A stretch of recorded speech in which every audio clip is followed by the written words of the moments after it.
To the generation just grown to manhood, the Guards, swinging ceremoniously down the Mall, connoted the British Army. These matchless troops were almost the only reminder that this nation still had its military service. Between the decades of disarmament and the Great War remained the visible links of trooping the color and the full-dress uniform, and the magic name of the Guards. The long trail of 1914 to 18 added further renown not only to the Guards, it established the whole British Army as a fighting force beyond compare. Imbued with the spirit of crusaders, civilian soldiers vied with the regulars in discipline and bulldog tenacity of the first-class soldier. In the hope that the last attack had swept militarism from the earth, the Allied armies made peace.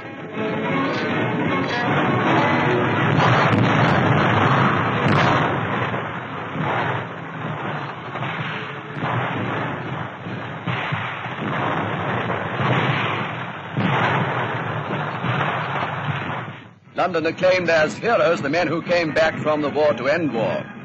For years, unexampled effort at home and in the field had left the nation with one predominant desire, to live henceforth in peace. Perhaps no one who marched or cheered that day dreamed that 20 years later militarism would be rampant again. At Versailles, Lloyd George, Clemenceau, and the rest drafted the Treaty of Peace, believing that in that hall of mirrors they were inaugurating the new era of world peace. And in the decades of peace that followed, the high spot of the military year was the Aldershot Tattoo. This brilliant spectacle, annually witnessed by thousands on Rushmore Arena, was staged solely to benefit military charities.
The cloth of gold was typical of the ambitious pageants performed in the Aldershot Tattoo.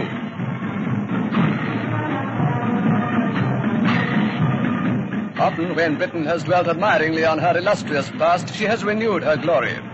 While Shakespeare lauded the kings whose deeds were history, Drake and his followers swept the Armada from the seas. So in this age came an awakening. The lion was rising from his too long sleep.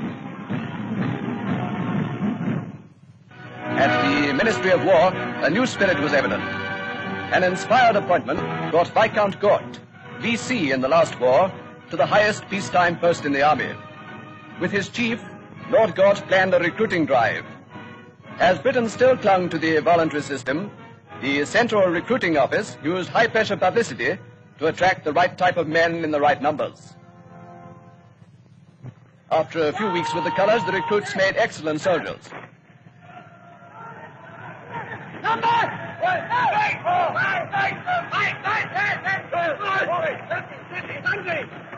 When the command called fall, I want the even number to take a pace to the rear with the left foot and a side pace to the right with the right foot.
Super examples of intensive training are the Marines.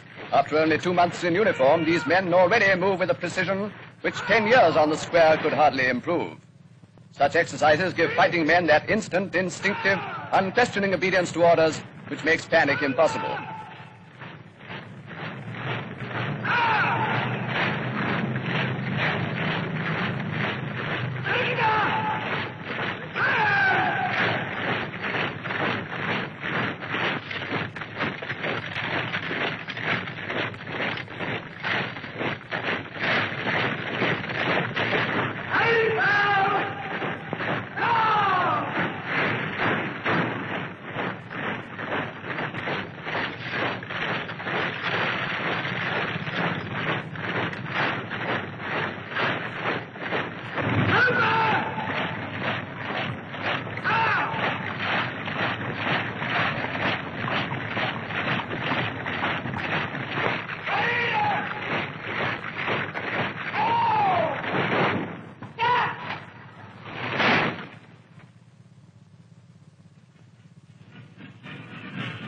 Sandhurst, under the new military regime, opened its gates to all.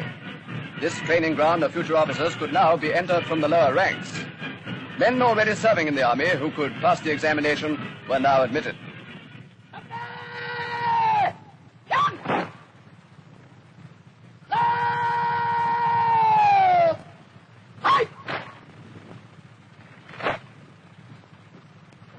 Shoulders back.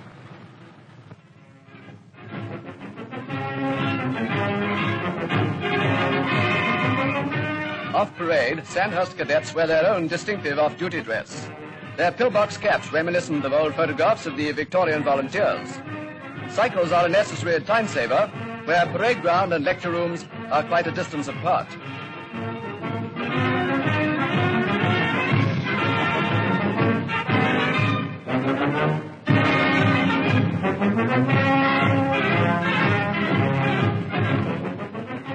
Only 2 regular cavalry regiments, apart from the household troops, had retained their horses until some months before the war. It was left to them to uphold the traditions of the incomparable mounted regiments, once the major part of the army. Not saddle to saddle, but in the safer open formation, they nowadays practice the charge.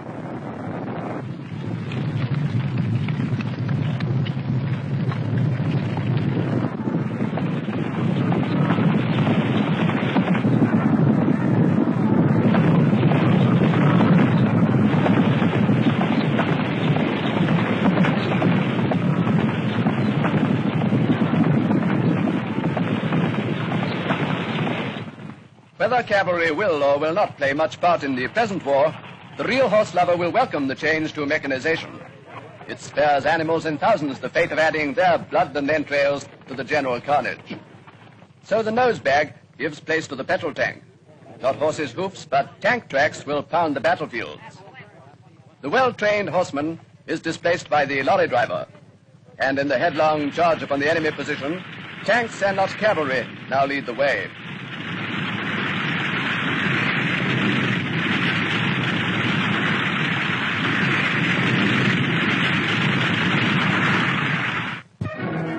Compulsory service, as the war came nearer, drew into the army the first 30,000 militiamen. Despite intensive recruiting, the voluntary system was not enough.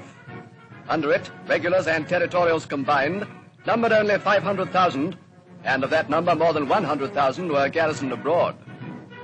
To rescue Britain from the dangerous position of having far and away the smallest army among the powers of Europe, the Military Training Act was passed, only just in time.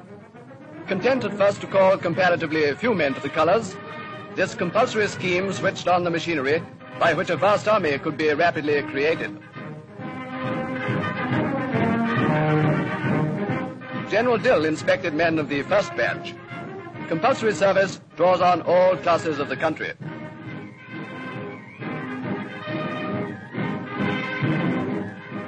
MPs were invited to see the new army equipment.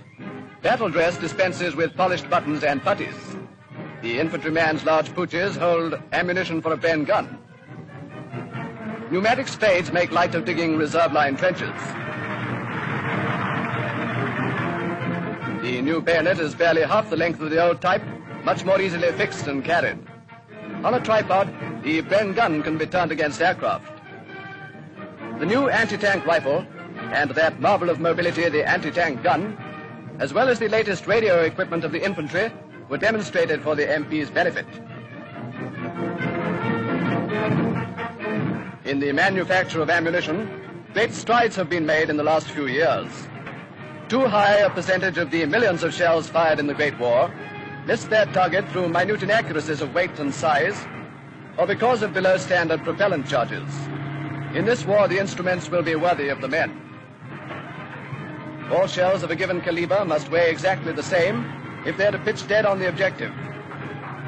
The copper driving band is all important. Cut by the rifling of the gun barrel, it spins the shell to hold it straight in the air. Britain has all the raw materials and all the skilled workers to keep the guns well supplied. On the home front, immeasurably improved anti-aircraft guns employ the latest aids of science. Range finding is no longer haphazard.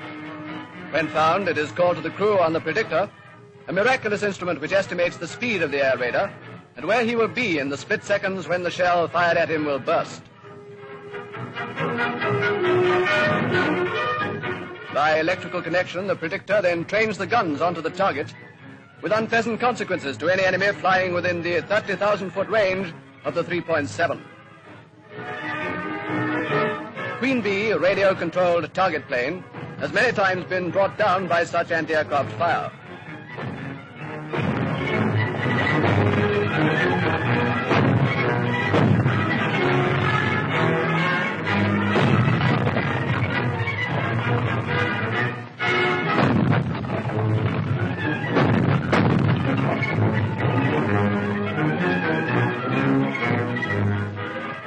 In the days of horse artillery, gunners in open warfare rode into action. Mechanized equipment has robbed these operations of much of their spectacle. A new development of science, television, may minimize their danger.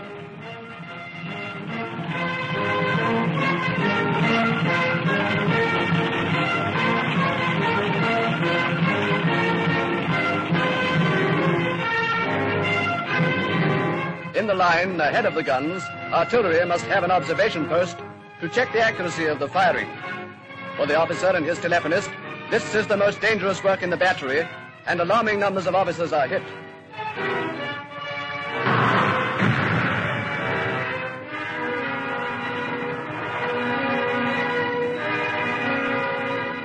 Before the war, the artillery was experimenting with television.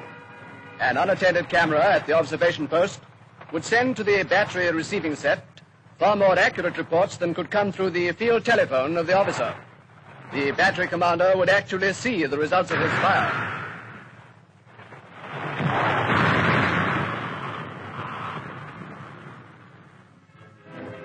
Few people of this generation have any conception of modern battle waged with all the resources that science can now bring to the art of war.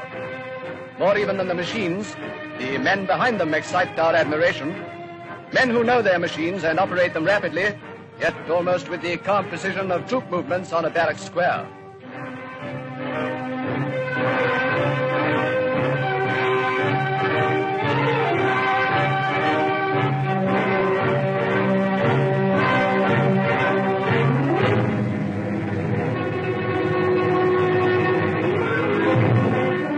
No more striking impression of war has ever been given than was provided by a demonstration in which guns, tanks, and infantry took part. A complete attack was simulated as 0 hour struck.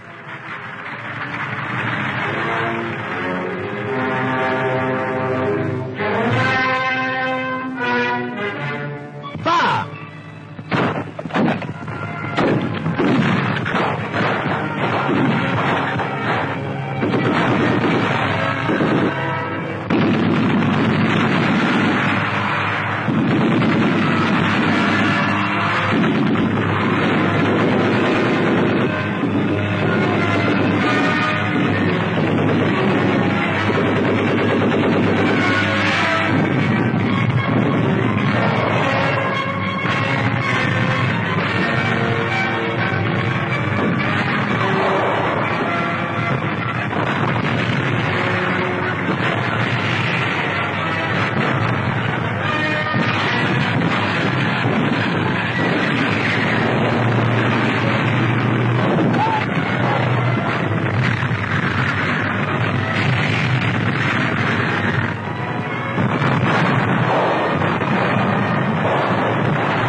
On that historic Sunday when the Premier announced from 10 Downing Street that all peace efforts had failed, the army put on its dress of battle. In their homes, the people listened to Mr. Chamberlain's fateful words. This morning, the British ambassador in Berlin handed the German government a final note stating that unless we heard from them by 11 o'clock, that they were prepared at once to withdraw their troops from Poland, a state of war would exist between us.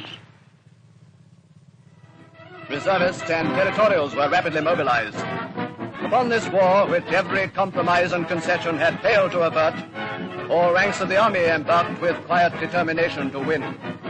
Completely absent were the jubilation, mob hysteria, jingoism of August 1914.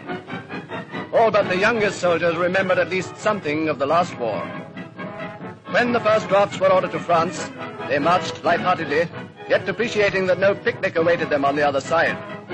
Every man among them knew the cause for which he was going to fight, knew that only by fighting could any tolerable future life be won.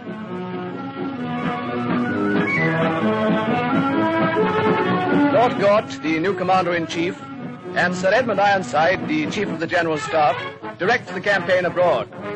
And in the early part of his reign, King George sees his armies cross the Channel.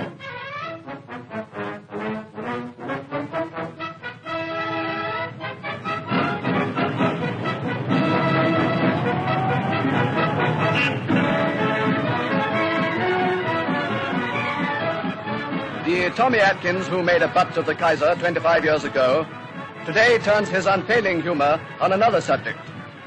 Like his predecessors of 1914, he embarks with a song, one that is destined perhaps to be the Tipperary of the present war. We're counting over. We've given our place to love. The army, the navy are ready to make the show. And of course, there's the air force will hit to help the goal. We're counting over. You didn't escape the fight. We are out to show the world that we are right. Remember, the tricks of every time. We're counting over. There's nothing to stop us now. So, for the second time within one generation, Britain sends the flower of her youth to fight aggression. No great power on earth is normally less warlike than the British. But when honor is violated and freedom jeopardized, then does Great Britain let loose the dogs of war, imitate the action of the tiger, stiffen the sinews, summon up the blood. As these men embark, we who are left behind resolve to leave nothing undone to aid them in the coming fight. Please God, the day will be not far distant when they will return victorious in the just crusade for right.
To the generation just grown to manhood, the Guards, swinging ceremoniously down the Mall, connoted the British Army.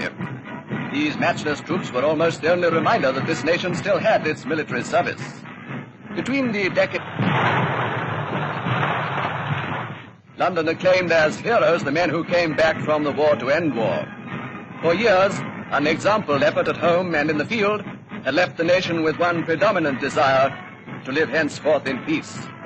Perhaps no one who marched or cheered that day dreamed that 20 years later militarism would be rampant again. At Versailles, Lloyd George, Clemenceau, and the rest drafted the Treaty of Peace, believing that in that hall of mirrors they were inaugurating the new era of world peace. And in the decades of peace that followed, the high spot of the military year was the Aldershot Tattoo. This brilliant spectacle, annually witnessed by thousands on Rushmore Arena, was staged solely to benefit military charities.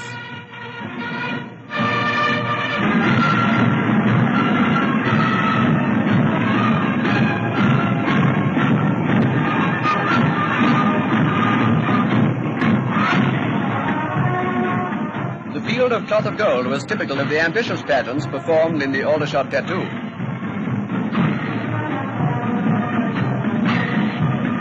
Often when Britain has dwelt admiringly on her illustrious past, she has renewed her glory.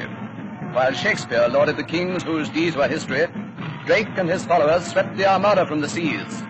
So in this age came an awakening. The lion was rising from his too long sleep. At the Ministry of War, a new spirit was evident. An inspired appointment brought Viscount Gort.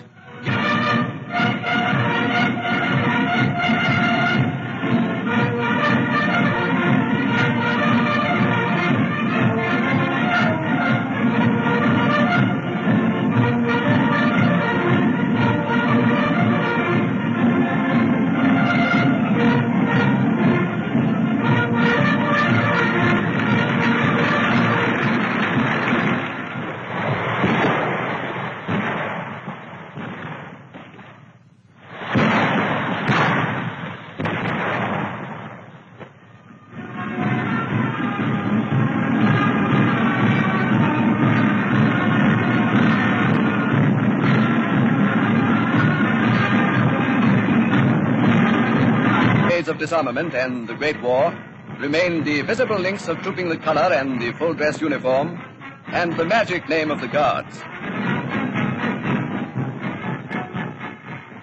The long trail of 1914 to 18 added further renown not only to the Guards, it established the whole British Army as a fighting force beyond compare. Imbued with the spirit of crusaders, civilian soldiers vied with the regulars in discipline and bulldog tenacity of the first-class soldier. In the hope that the last attack had swept militarism from the earth, the Allied armies made peace.